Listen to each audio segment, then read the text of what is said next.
Datanglah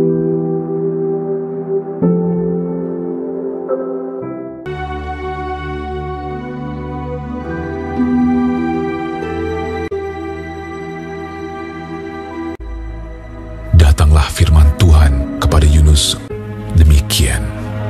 Bangunlah, pergilah ke Niniwe, kota yang besar itu. Berserulah terhadap mereka, karena kejahatannya telah sampai kepadaku. Tetapi Yunus bersiap untuk melarikan diri ke Tarsis, jauh dari hadapan Tuhan. Ia pergi ke Yafo dan mendapat di sana sebuah kapal yang akan berangkat ke Tarsis. Ia membayar biaya perjalanannya, lalu naik kapal itu untuk berlayar bersama-sama dengan mereka ke Tarsis, jauh dari hadapan Tuhan. Tetapi Tuhan menurunkan angin ribut ke laut, lalu terjadilah badai besar, sehingga kapal itu hampir-hampir terpukul hancur. Awak kapal menjadi takut, masing-masing berteriak-teriak kepada Allahnya, dan mereka membuang ke dalam laut segala muatan kapal itu untuk meringankannya. Tetapi Yunus telah turun ke dalam ruang kapal yang paling bawah dan berbaring di situ, lalu tertidur dengan nyenyak. Datanglah nahkoda mendapatkannya sambil berkata, "Bagaimana mungkin kau tidur begitu nyenyak? Bangunlah, berserulah kepada Allahmu. Barangkali Allah itu akan mengindahkan kita, sehingga kita tidak binasa." Lalu berkatalah mereka satu sama lain, "Marilah kita buang undi, supaya kita mengetahui karena siapa kita ditimpa oleh malapetaka ini." Mereka membuang undi, dan Yunuslah yang kena undi. Berkatalah mereka kepadanya, "Beritahukan kepada kami, karena siapa kita ditimpa oleh malapetaka ini? Dan dari mana engkau datang? Dan dari bangsa manakah engkau?" Sahutnya kepada mereka, "Aku seorang Ibrani. Aku takut akan Tuhan, Allah yang mempunyai langit, yang telah menjadikan lautan dan daratan." "Apa yang telah kau berbuat? Akan kami apakan engkau, supaya laut menjadi reda dan tidak menyerang kami lagi? Sebab laut semakin bergelora." "Angkatlah aku, capakanlah aku ke dalam laut, maka laut akan menjadi reda dan tidak menyerang kamu lagi.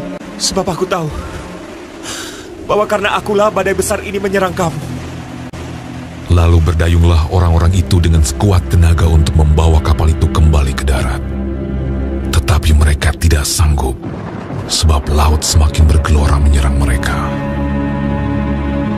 Lalu berserulah mereka kepada Tuhan, katanya, "Ya Tuhan, janganlah kiranya kau biarkan kami binasa karena nyawa orang ini." Kemudian mereka mengangkat Yunus, lalu mencampakkannya ke dalam laut. Dan laut berhenti mengamuk. Orang-orang itu menjadi sangat takut kepada Tuhan, lalu mempersembahkan korban sembelihan bagi Tuhan, serta mengikrarkan nazar. Maka, atas penentuan Tuhan, datanglah seekor ikan besar yang menelan Yunus. Dan Yunus tinggal di dalam perut ikan itu 3 hari 3 malam lamanya.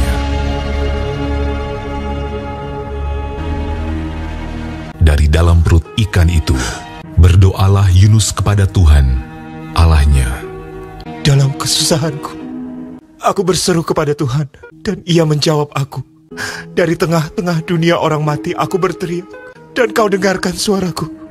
Telah Kau lemparkan aku ke tempat yang dalam, ke pusat lautan. Mungkinkah aku memandang lagi bait-Mu yang kudus? Aku tenggelam ke dasar bumi. Teringatlah aku kepada Tuhan, dan sampailah doaku kepadamu. Keselamatan adalah dari Tuhan." Lalu berfirmanlah Tuhan kepada ikan itu, dan ikan itu pun memuntahkan Yunus ke darat.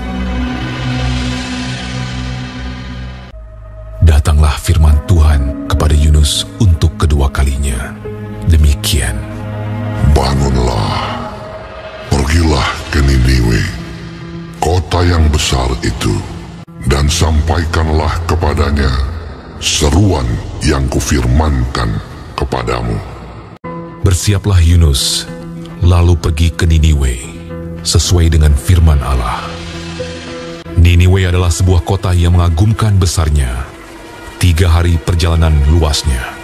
Mulailah Yunus masuk ke dalam kota itu sehari perjalanan jauhnya, lalu berseru, 40 hari lagi, maka Niniwe akan ditunggang balikan. Orang Niniwe percaya kepada Allah. Setelah sampai kabar itu kepada raja kota Niniwe, Siapa tahu, mungkin Allah akan berbalik dan menyesal, serta berpaling dari murkanya, sehingga kita tidak binasa. turunlah ia dari singgasananya, ditanggalkannya jubahnya, diselubungkannya kain kabung, duduklah ia di abu. Lalu atas perintah raja dan pembesarnya, Haruslah semuanya, manusia dan ternak, berselubung kain kabung dan berseru dengan keras kepada Allah, serta haruslah masing-masing berbalik dari tingkah lakunya yang jahat dan dari kekerasan yang dilakukannya. lalu mereka mengumumkan puasa, baik orang dewasa maupun anak-anak, mengenakan kain kabung. Ketika Allah melihat perbuatan mereka itu, yakni bagaimana mereka berbalik dari tingkah lakunya yang jahat, maka menyesallah Allah karena malapetaka yang telah dirancangkannya terhadap mereka. Dan ia pun tidak jadi melakukannya. Tuh.